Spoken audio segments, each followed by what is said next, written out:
राधे राधे सभी को। आज मैं आपको वृंदावन मथुरा से 30 किलोमीटर दूर भांडिर वन के बारे में बता रही हूँ। कुछ लोग कहते हैं कि राधा कृष्ण का विवाह नहीं हुआ था, तो उन्हें बता दूँ कि राधा कृष्ण का विवाह हुआ था भांडिर वन में। उसकी एक रोचक कहानी है, मैं सुनाती हूँ। एक बार नंद बाबा अपने लाला को लेकर जा रहे थे।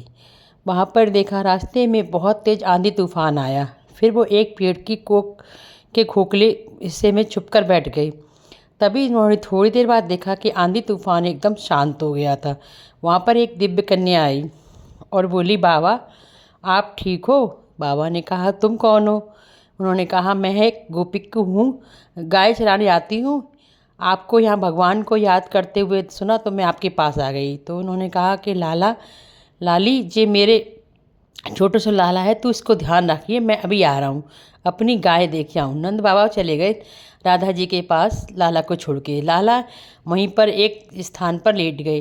तभी वहाँ ब्रह्मा जी प्रकट हुए। ब्रह्मा जी बोले कि कृष्ण, अब तुम अपने रूप में किशोर अवस्था में आ जाओ। राधा रानी भी अपनी क्रोध अवस्था में आ गई। फिर ब्रह्मा जी ने वहाँ पर एक सुंदर मंडप बनवाया और मंडप बनवाने के बाद सभी देवता वहाँ पर उपस्थित हुए और सभी देवताओं की उपस्थिति में राधा रानी और भगवान कृष्ण का भांडिर वन में विवाह हुआ। जिस जगह पर विवाह हुआ, मंडप हुआ बना था, वह स्थान आज भी मौजूद है। वहाँ पर उन्होंने भगवान कृष्ण ने राधा रानी को जयमाल पहनाई, मोर के पंख से उनके मांग में सिंदूर भरा। उसके बाद में उन पर मंडप बनाया गया। जहाँ पर मंडप है वहाँ पर हस्त मिलन और उनके फेरों के निशान भी आज भी वहाँ पर उपलब्ध है। और उसके पास में एक कुआं भी है। उस कुएं की भी एक कहानी है। दाऊ जी और कृष्ण भगवान जब दोनों खेलते थे तो वो छुपन छुपाई खेल रहे थे। उसी समय एक राक्षस बाल ग्वाल वालों के रूप में आया, बोला हम भी आपके साथ खेलेंगे। तो वो खेलने लगा। उसके बाद में धोखे से वो बलदाऊ को उठाकर ले जाने लगा। जब बलदाऊ को देने लगा तो बलदाऊ ने गुस्से से उसके एक मुक्का मारा, जिसके बाद उसकी मृत्यु हो गई। मृत्यु होने के बाद में उन पर हत्या का आरोप लगने लगा। तब सब ने कहा कि इन पर हत्या का आरोप लगा है, इन्हें तो सभी तीर्थों का स्थान की यात्रा करनी होगी। तब कृष्ण भगवान ने सभी तीर्थ स्थानों को अपने यहाँ पर भांडिर वन में बुलाया। वे सभी तीर्थ स्थानों से कहा कि आप अपना अपना जल लेकर आइए।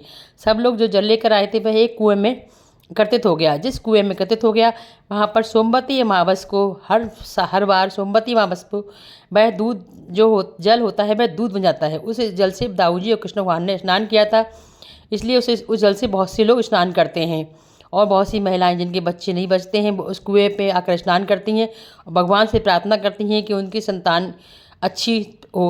और वहाँ पर गाय के बछड़े से के जो गोबर होता है उससे सतिया बनाती हैं, स्वास्तिक बनाती हैं, ये मान्यता है। और ये भी कहते हैं हर सोमवती अमावस को उसमें अभी भी दूध की धार आती है, वो जो कि क्षीर सागर से सीधी आ रही होती है।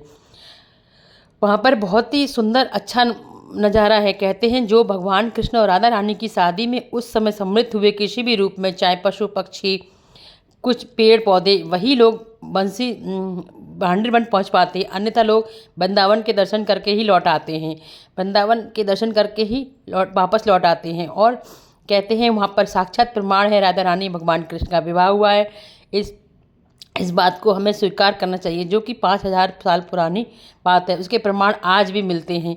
और एक बार की बात है कि एक बार गोपिकाएं यमुना जी पार करके भोजन ले जा रही थी। वहाँ पर दुर्वासा ऋषि के लिए भोजन ले जाना था। तो उन्होंने कृष्ण भगवान से कहा कि मुझे क्या कहते हैं भोजन ले जाना है, लेकिन हम कैसे ले जाएं? तो उन्होंने कहा कि वहाँ पे तो यमुना जी ऊपर चढ़ी हुई हैं। तो उन्होंने कहा कि तुम ये कह दो कि जो ब्रह्मचारी है कृष्ण है, तो वो यमुना जी रास्ता दे देंगी। उन्होंने ऐसे ही कहते ब्रह्मचारी है कृष्ण है तो रास्ता दे दिया। अब उन्होंने दुर्वासा जी को भोजन कराया। अब वापस जाने लगी तो दुर्वासा ऋषि कहिए कि हमें वापस जाना है तो हम कैसे जाएं? तो गोपिका ने दुर्वासा ऋषि ने कहा आप कह दो कि दुर्वासा ऋषि ने केवल घास खाई है, घास और दूध घास और खीर खाई है। तो उन्होंने यही बोल दिया तो यमुना रास्ता दिया, वो पहुंच गई। फिर गोपिका बोली दोनों ही कितने छलिया हैं, एक 16,000 गोपिकाओं के साथ रहता है फिर भी कहता है ब्रह्मचारी, दूसरा कहता है इतने स्वादिष्ट भोजन करने के बाद भी दुर्वासा ऋषि जी कहते हैं कि हम ने केवल घास खाई है। फिर हंसने लगती हैं और गोपिकाएँ अपने घर चली जाती हैं। भांडिर वन के थोड़े ही 500 कदम की दूरी पर बंसी वट है। बंसी वट जहाँ पर भगवान कृष्ण रासलीला करते थे, उनकी गोपिकाओं ने उनकी बांसुरी चला रही थी। और बंसी वट के वृक्ष के पास आज आप भी जाओ, आज भी जाओ तो वहाँ पर आपको राधा रानी और कृष्ण की आवाज़ सुनाई देती है, राधे कृष्ण। और उसकी बंसी, जब आप उस पेड़ों के पास कान लगाकर सुनो तो वहाँ उनमें से आपको बंसी की आवाज़ आज भी सुनाई देती है। वहाँ पर जो वहाँ की भी परिक्रमा लगाई जाती है, जो कि जितनी वृंदावन की आप परिक्रमा लगाते हैं उतनी ही बंसीधर की परिक्रमा लगाती है। ये बंसीधर स्थान वृंदावन और भांडीर वन के बीच में है। आप कभी भी जाना तो वृंदावन जाना तो अब की बार बंसीधर और भांडेर वन जरूर घूम के आना। आपकी वह सभी मनोकामनाएं विष्णु कृष्ण भगवान पूरे करेंगे और आपको अच्छी तरह से पता चल जाएगा कि हमारे राधा कृष्ण की शादी हुई थी। आपको ये कहानी पसंद आई हो तो मेरे चैनल को सब्सक्राइब कीजिए, लाइक कीजिए, शेयर कीजिए। राधे राधे राधे राधे।